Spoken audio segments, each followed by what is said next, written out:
Pope Francis now lies in state at St. Peter's Basilica after his body was moved from Casa Santa Marta, his official residence for 12 years. There are long lines as expected as people pay their last respects to the pontiff. And all the way from the Vatican, Jovi Francisco reports to us live. Jovi, what's it like being in the throng of all the crowds there?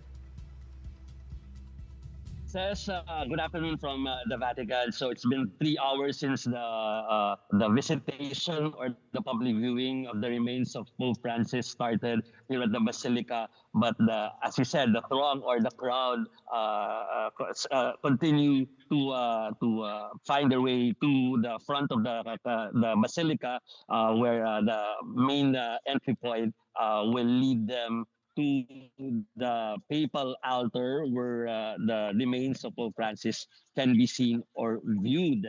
At people started lining up, says just before sunrise today. Most of them walked towards the Basilica because the major roads leading to the Vatican were already closed as early as around 12 midnight last night. Some of them lined the roads to witness a translation or the transferring of the Pope's remains from Santa Marta to the Basilica.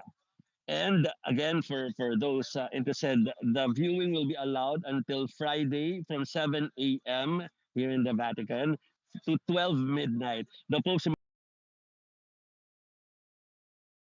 funeral rites will be held on Saturday with foreign leaders expected to attend. Some Filipinos were seen joining the crowd today, and here's some of the interviews or some of the conversations I had with the Filipinos who lined up for this event.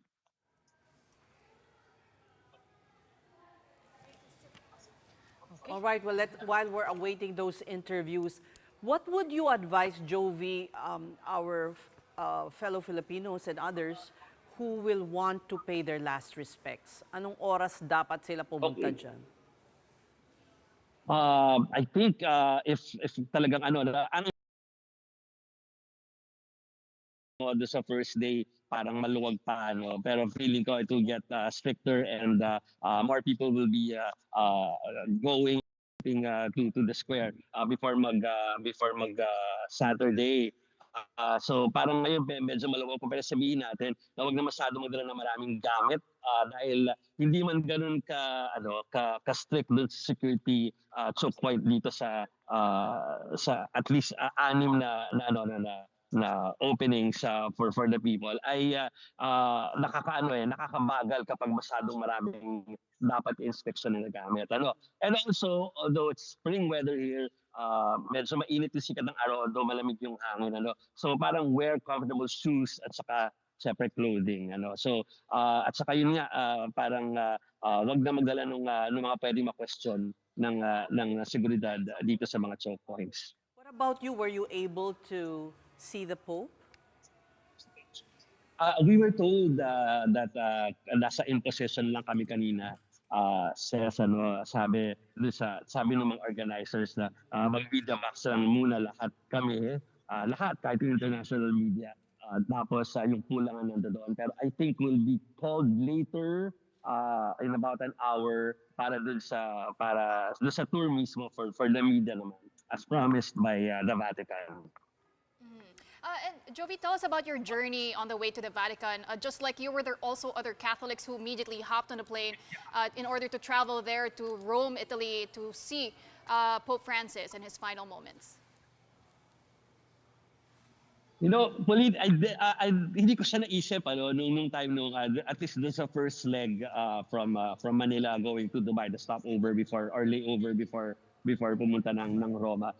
Pero dito sa Roma, doon na nagkakabukuhan na sa customs kasi diba, kapag tinanong na sila nung mga officers doon, talaga may mga nagsasabi na kaya sila pupunta dahil nga dito sa nangyari kay Pope Francis at gusto nilang ma-witness ito. So I heard a lot of, hindi lang mga Pinoy, kundi pati mga foreign tourists na yun ang sinasabi doon sa mga officials. So halata, at saka halata rin na biglang, medyo puno. Ang sinasabi nila yung Dubai to Rome from the Philippines, hindi masyado puno yun usually, pero medyo punong-puno siya. Yun din ibang mga media na from the Philippines na alam kong nagta-travel papunta dito, medyo nahihirapan na sila. Jovi, we now have the conversations you were mentioning earlier with our kababayans. Let's listen in. Gusto ko lang pong magbigay ng last salute sa Papa. Sobrang lungkot po, nakakabigla. Hindi mo akalain dahil nag-last, pa siya, last appearance pa siya. Yung pala, nahihirapan na siya noon. So bukod dun sa mga pila ng mga taon, mga deboto to see the Pope's bodies, meron din bang mga mass that are happening dun sa may piazza sa harapan ng Basilica, or may schedule na ba until the funeral on Saturday?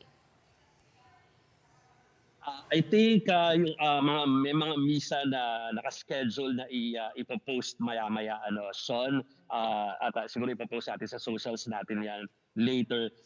Pero ang alam ko yung mga rosary, yung group na nag-recite ng mga rosary na usual dito sa Vatican, sa mga malapit sa mga pillars, ay tuloy lang yun. At ang magiging scenario, I think, yun nangyari na last mass kanina before yung official na pagsisimula nung viewing or public viewing or visitation na tinatawag nila. Parang ganon, magmimisa habang nandoon sa harap ng altar or the papal altar si Pope Francis. So tuloy lang yung mga misa. I think wala pa namang sinasabi na yung usual na alas 6 later ay makakancel, so baka matuloy din yun. Go ahead. Jovi, there will be another procession, no, when the Pope is brought to St. Mary Major Basilica. How far is it, and how long is the procession expected to last? No specifics yet. I don't know kung gaano katagal, Ses. Pero ang sinasabi lang nila kayo na I was listening in din sa media box kami, na yung kung kanina medyo mabilis, kasi nasa likod lang naman yung Santa Marta na residence kung saan siya muna nakahimlay before daling dito. Mas malayo yung pupuntahan, it's outside the Vatican City, so medyo matagal yun, Ses. That will also be an opportunity for those who would like to bid the Pope goodbye. To line up, yeah. Yes. Dahil sigurado na i-announce Ses malamang yung ruta. So I mean, meron yung hindi na kailangan makipagsiksikan sa square. They will just go to the yung mga dadaanan ng mga yung route o yung ruta nung procession going to the Maggiore. Thank you so much, Jovi Francisco, reporting to us live from the Vatican.